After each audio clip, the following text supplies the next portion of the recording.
बिस्मिल्लाहिर्रहमानिर्रहीम। नाज़रीन, पिछले वीडियो में हमने देखा था कि सूरह नबा की तफसीर और शुरू की 3 आयतें हो चुकी थी उसमें। अभी आज इसके आगे से देखेंगे। बिस्मिल्लाहिर्रहमानिर्रहीम। कल्ला सयअलमून, यकीनन ये अभी जान लेंगे। सुम्मा कल्ला सयअलमून, फिर बिल यकीन इन्हें बहुत जल्द मालूम हो जाएगा। यहाँ देखिए नाज़रीन, 2 आयतें मुतवातिर हम मायनी करीब करीब मतलब वाली आई है। यानी अल्लाह ने यहाँ पर ज़ोर देकर कहा है कि ये लोग बहुत जल्द मालूम कर लेंगे जिस चीज़ के बारे में ये सवाल कर रहे हैं। यहाँ अल्लाह की नाराज़गी ज़ाहिर होती है इन आयत से, ठीक है।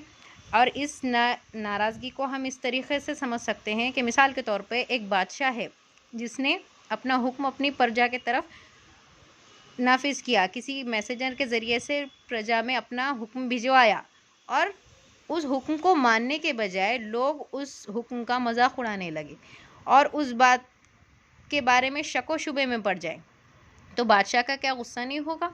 बादशाह के रिएक्शन गुस्से वाले नहीं होंगे? यकीनन होंगे। जब ये एक मामूली इंसानी बादशाह का ये हाल है, तो उस बादशाह को कैसा बुरा नहीं लगेगा जो 2 जहानों का मालिक है। सारी कायनात में उसका हुक्म रवां दवां है। हर कोई उसका हुक्म बिना किसी उज़र और हीले के मान लेता है और हर चीज़ अल्लाह को सजदा करती है सिवाय इंसानी की। नौ इंसानी की बड़ी ख़राबी है कि वो हर चीज़ में अपने दिल में शक पाल लेती है और उस चीज़ को सोचने समझने के बजाय, उस पर अमल करने के बजाय उसमें अपने दिल से हीले और उज़र तलाश कर लेते हैं। अल्लाह ताला ऐसी खसलत से हमें भी बचाए रखिए और क़यामत के दिन की तैयारी करने की हमें पूरी पूरी तौफ़ीक़ अता फ़रमाए। आमीन सुम आमीन। नाज़रीन, अगली आयतों में अल्लाह ताला ने उनके उस सवाल का जवाब दिया है जो उनके दिल में शक की शक्ल में बन गया था कि क्या वाकई क़यामत आएगी? क्या वाकई अल्लाह का दिन हक़ है? क्या इस तरीक़े के हमसे हिसाब किताब भी होगा जिस तरह मोहम्मद सल्लल्लाहु अलैहि वसल्लम हमारे सामने पेश करते हैं? तो देखिए अल्लाह का जवाब किस तरीक़े से है। यहाँ पर अल्लाह ताला ने अगली 11 आयतों में, मुतवातिर 11 आयतों में अल्लाह ने पहले इंसान की हकीकत बताई है, उसके लाइफ सपोर्टिंग सिस्टम के बारे में बताया है और उसके बाद क़ायल करवाया है कि जब अल्लाह तुम्हारी ज़िंदगी को सपोर्ट करने के लिए इतने सारी चीज़ें दिया है, तो क्या वो अल्लाह तुम्हारी ज़िंदगी ख़त्म नहीं कर सकता? क्या क़यामत नहीं ला सकता?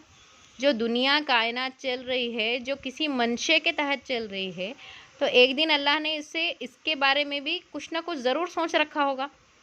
बिना मायने और बिना मकसद के अल्लाह की कायनात में हम किसी चीज़ को नहीं पाएंगे। हर चीज़ के पीछे अल्लाह का एक अपना मंशा है। इसी तरीके से यहाँ पर आने वाली 11 आयतों में आप समाअत फरमाइए और कितने बेहतरीन तरीके से अल्लाह ताला ने लाइफ सपोर्टिंग सिस्टम के बारे में यहाँ पर जिक्र किया है। अलम नजअलिल अर्ज़ा मिहादा, क्या हमने ज़मीन को फ़र्श नहीं बनाया? वल जिबाली औतादा, और पहाड़ों को मीख़े नहीं बनाया? जिस ज़मीन पर हम चलते फिरते हैं, वो ज़मीन आप फ़र्ज़ कीजिए अगर हिलने डुलने लगी तो क्या हम अपनी ज़िंदगी आसानी से बसर कर सकते हैं? बिल्कुल नहीं। और इस तरह से ज़मीन स्टीडी रहे, बिना हिले डुले रहे, इसीलिए अल्लाह ताला ने यहाँ पर पहाड़ों को मीख़े बनाकर इनमें गाड़ दिया है। वो ख़लक़नाकुम अज़वाजा, और हमने तुम्हें जोड़ा जोड़ा पैदा किया। यहाँ पर जोड़ा जोड़ा पैदा करने में अल्लाह की हिकमत यह है कि नौ इंसानी चलती रहे, नस्ल दर नस्ल ज़िंदगी आगे बढ़ती रहे। वजअलना नौमकुम सुबाता, हमने तुम्हारी नींद को आराम का सबब बनाया। वजअलना लैला लिबासा, और रात को हमने पर्दा बनाया है। वजअलना नहारा माशा, और दिन को हमने रोज़गार ढूंढने का वक्त बनाया है। वो बनैना फ़ौक़कुम सबअन शिदादा, और तुम्हारे ऊपर हमने 7 मज़बूत आसमान बनाए।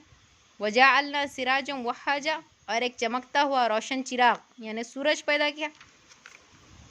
व अंज़लना मिनल मुअसिराति माअन सज्जाजा, और बदलियों से हमने बकसरत बहता हुआ पानी बरसाया। लिनुख़रिजा बिही हब्बन व नबाता, ताकि हम उससे अनाज और सब्ज़ा उगाएं। व जन्नातिन अल्फ़ाफ़ा, और घने बाग उगाए। इन्ना यौमल फ़स्ली काना मीक़ाता, तो बेशक फ़ैसले का दिन भी मुक़र्रर है। अल्लाह यहाँ पर इन आयत में अपनी लाइफ सपोर्टिंग सिस्टम के बारे में बताते हुए कह रहा है कि जब ये सारी चीज़ें मुमकिन है, जो तुम जिसमें रहते हो, खाते हो, पीते हो, रात में सोते हो, दिन में आराम करते हो, अपनी नस्ल भी बढ़ाते हो और ज़मीन पर चलते फिरते हो, आसमान से पानी बरसता है, जब ये सब कुछ अल्लाह ताला इंसान की ज़िंदगी को सपोर्ट करने के लिए कर रहा है, तो क्या वो क़यामत नहीं ला सकता? नाज़रीन देखिए, ये उस शक का पहला जवाब था जो उनके दिल में उस वक्त आ गया था कि क्या वाकई क़यामत आएगी, क्या एक दिन दुनिया ख़त्म हो जाएगी। अल्लाह ताला से दुआ है कि वो हमें भी उस दिन से आने से पहले पहले अपनी गलतियां सुधारने की तौफ़ीक़ अता फ़रमाए और हमारे कामों को कबूल फ़रमाए और हमारी गलतियों को, हमारी कोताहियों को माफ़ फ़रमाए। आमीन सुम्मा आमीन।